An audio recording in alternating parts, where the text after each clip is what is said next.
And now we are done discussing the multiple intelligences, and we're going to proceed into teaching special education classes. So, what do you mean by special education? Special education is an area in education that seeks to understand the nature and the needs of different learners with special needs.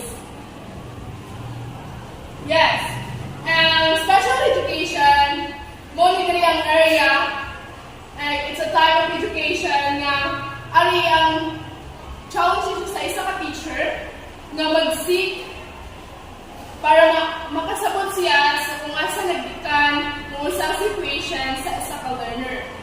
Mao ni ang special education.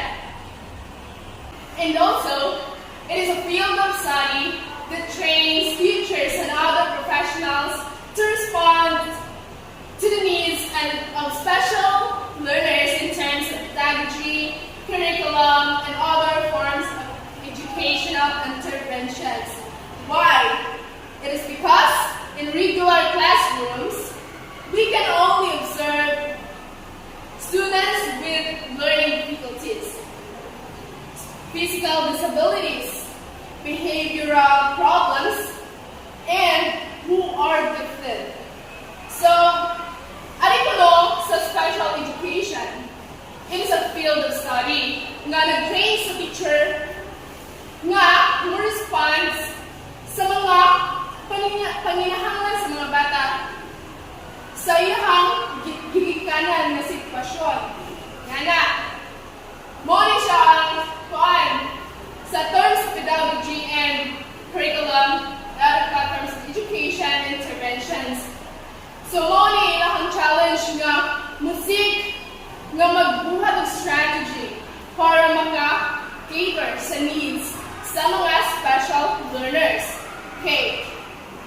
Ang katong mga special learners, mo ang mga learners o mga students nga naay mga learning difficulties kana mag-lisod sila sa book, sa mga concepts, mga lessons, and then kani po mga naay physical disabilities.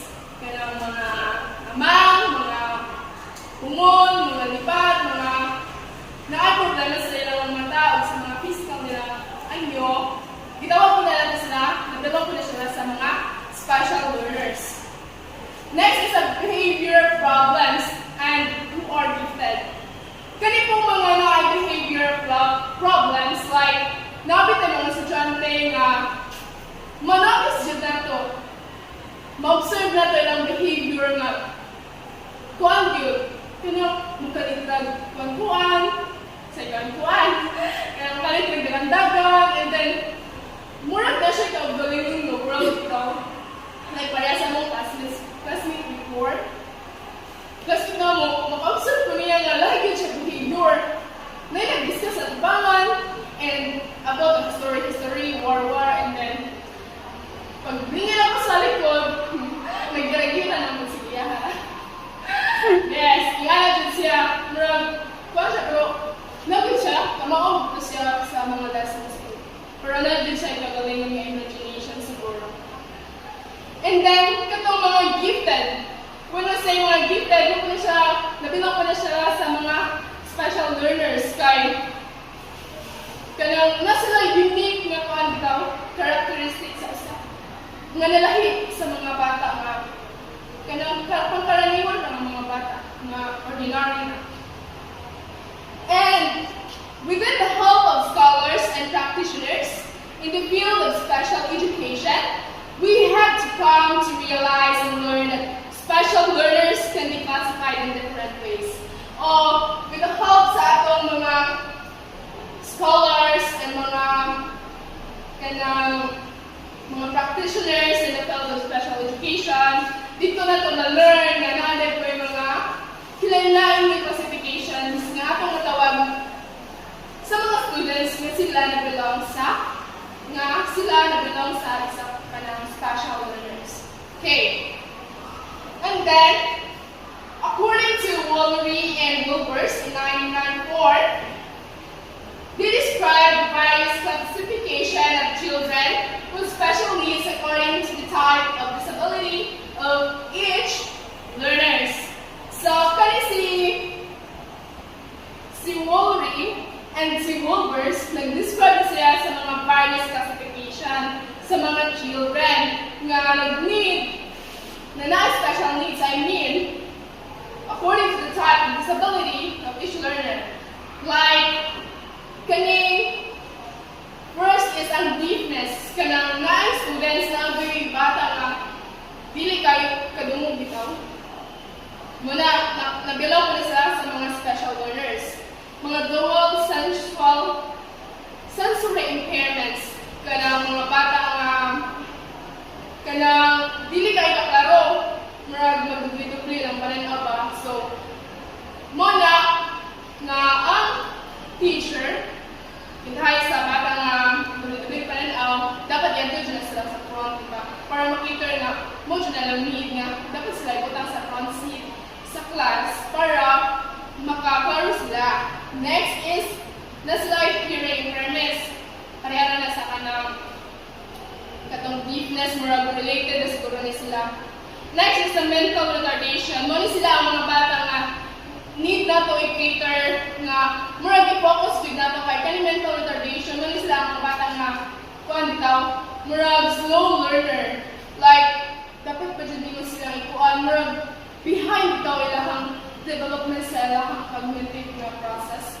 And then multiple handicaps. Kaning multiple handicaps kanang napuli siya need, lahing nga needs na dapat natin nga i-cater because luoy na siya kayong situation sa isa ka individual, sa isa ka student. Kaya siya, mo na siyang bata nga amang siya no, kahit example kaning amang siya, so nadyan na sila yung difficulty sa pagkadungog.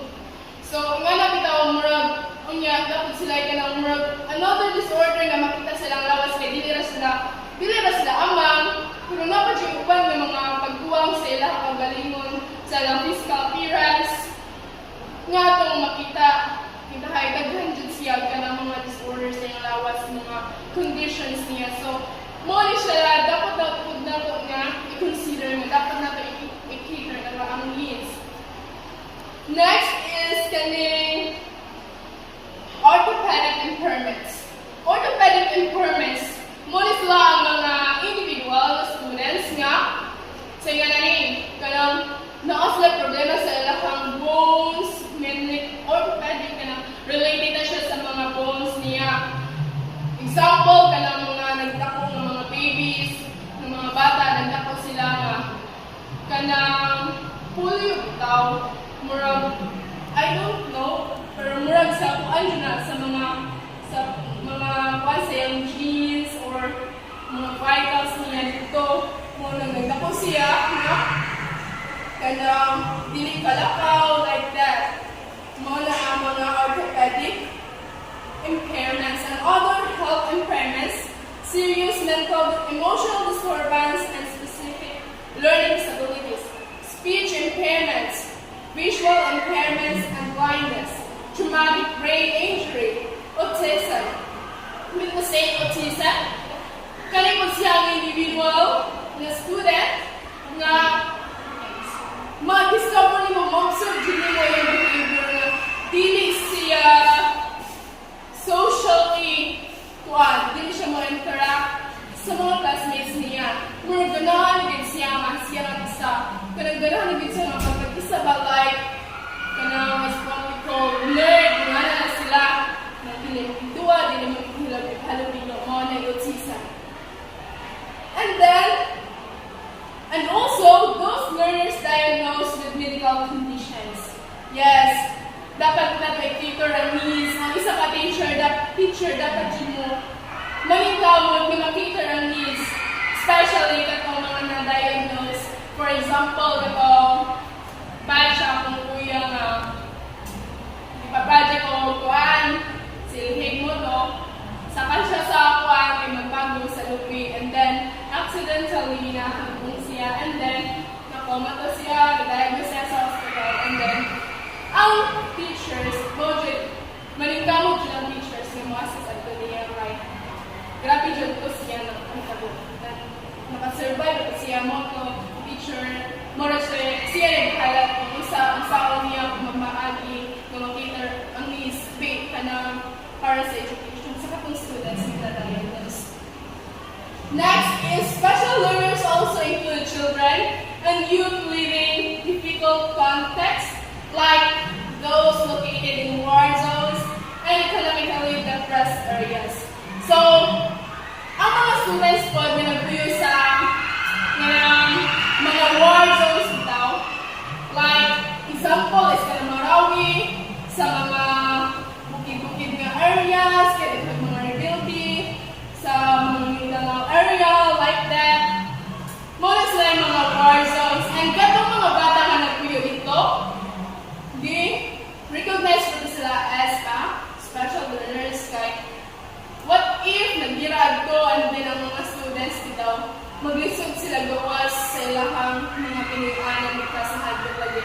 So, dapat ang mga teachers mong walang strategy na mag-consider na muapas sa mga lessons na ilang nabiyak sa katong mga students niya located na nag-lead sa mga war zones sa mga depressed areas. Well, there are special schools to cater to the needs of special learners. Many of them are attending regular classes and part of inclusive education programs.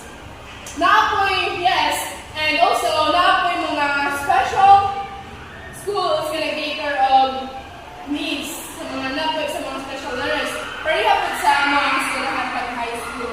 Located po na public siya, pero naapoy sila yung mga programs na nag-cater sa mga special learners. Malayo na lang mga bright, napag sila, nag-focus po sila, ilang pong i-assist ang mga slow learner, itahay na ay problem sa reading ability, napag sila program kaya nga at ito, every second time, at ito ang mga students ng mga slow learner, itang i-assist na program, and then, napoy mga grupo sa mga bright nga naapod sila, gilangin din sila exclusively. Next is the category of special learners also include those who are considered twice exceptional. Kaning twice exceptional, kay mo sila ang mga students nga kuan bitaw ang mga students nga dili kay participate sa klase, magpalupi-lupi, ragitawin niya na muna yung mga students, pero at the same time, on the other side, naapod sila strength. Pero ang makita dyan mo, ang teacher, ang makikita dyan niya ng mga students niya, puro na weakness. Kaya hindi siya mag-participate sa klase, murag hindi siya magpalupi-lo. Pero, sa time na mag-project nila sila, mga inventions, example, nga sa science, and then, na-discover mo na nindot kayo niyang output. So, meaning, ingon dyan ang teacher nga, kanang, nga na siya, kanang hindi na siya participate, pero, naapod siya kanang laing intelligence, bitang, kamao na siya ng apart, bisan din siya kanang participate kaayo sa klase, nga na. Muna twice exceptional. And next is kaning mga intellectually genius and gifted. When we say intellectually genius and gifted, nana sila yung kalakipan hadulin na siya design. When we say intellectually genius and gifted, ang isa ka bata na intellectually genius laki sa gifted. Pero more siya interconnected, pero na siya sila kalayan. Genius siya kay mas malamang siya sa mga utok sa upan niyang classmates. Siya malamang may higher capacity siya kaysa sa upan niyang classmates. When we say kanang gifted, kanang sila more on focusing on skills ikaw nila. Kintahay, example, ang kanang nabataan, naglako na siya, kanang bisan gamay pa siya, wala pa siya naka-learn, wala pa siya na-explore, nabutang yung kahit playing a piano, bata ang kahit 7 years old niya. Wala na dyan,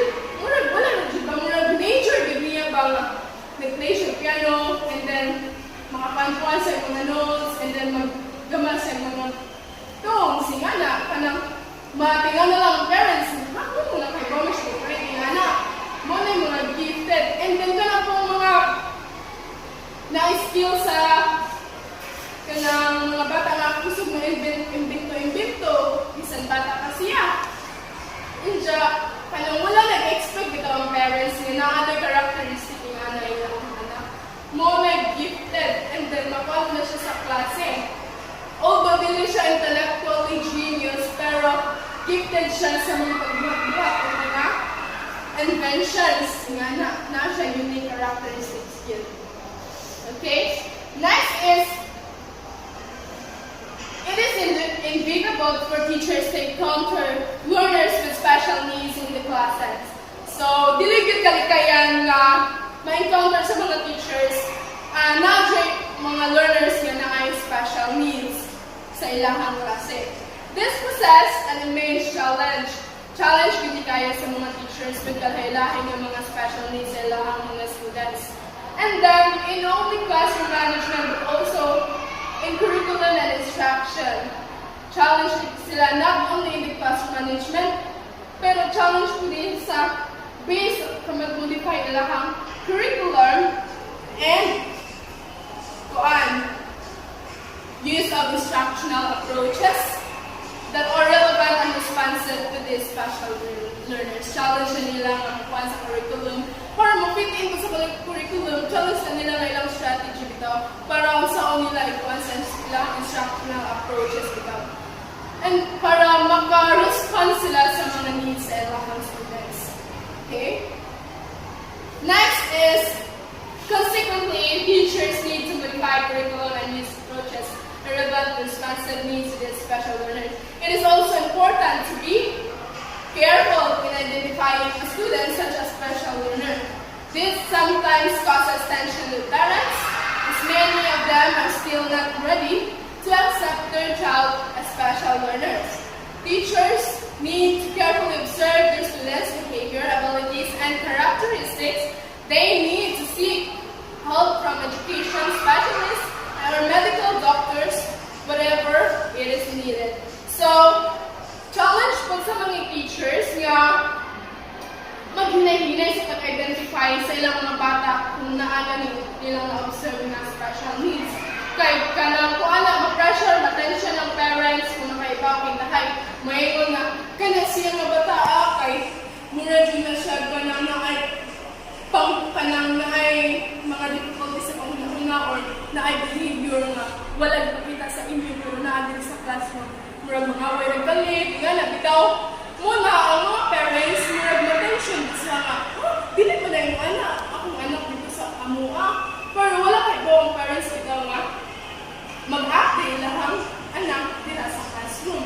And then, ang teacher, before niya mag-declare na yung anak din ang anak na dapat daw mupan pa siya process nga maayong process like mupan siya mga specialists sa kanang psychological specialist like that. Kung needed to yun. Pero kung ma-determine ka, okay na lang. Next is providing the needs of special education learners will certainly be one of the greatest challenge to the teacher. So sa pag-provide ko sa mga needs of special learners, kuwanda na pinaka-pong challenge ng mga teachers. Kaya liman ko kalala ay characteristic ng mga students and then challenge na nimo kung saan mo rin ako siya, oy, kintahay ka naman ko, ano, saan mo na nimo siya, kanay mong students, kung mong dagan at galit, masingkit na galit, ay like behavior, kung saan mo nimo, so exactly, so, go gina siya. Most of teachers, either in public or private schools, are not equipped to handle special learners. Mostly ko sa mga teachers, bisa na sa private schools or kanang mga public schools, kanang challenging din kayo, kanang problema din kayo na nila, kanang mag-handle yung mga ingana ng mga bata. And isa na to. Ito. Next is responding to the needs of each special learner cannot be addressed by teachers of years of teaching experience. Ang pag-respond ko sa needs sa mga special learners, hindi ko bisan pag kuan pa sa mga bisan pag sa kakadugayon nga nag-experience sa teaching. And then nakahinag po kayo ng mga student nga na special need. Challenge niya, ma-challenge niya po sa kung sa makadugay sa industry or sa education. Next is a special education teacher needs to have deep devotion, commitment, and passion to teach special learners. They need to work closely with co-teachers, parents, and other professionals to understand the nature, behavior, and the needs of these learners. So, ang pag-cater ko lang sa mga needs sa mga special learners, dili lang nimo magbuhat kung ikaw ra.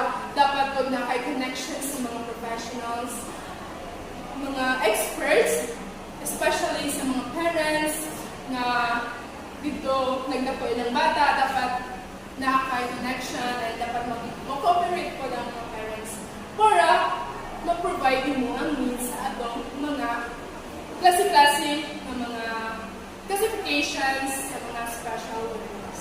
And that will be all for the teaching special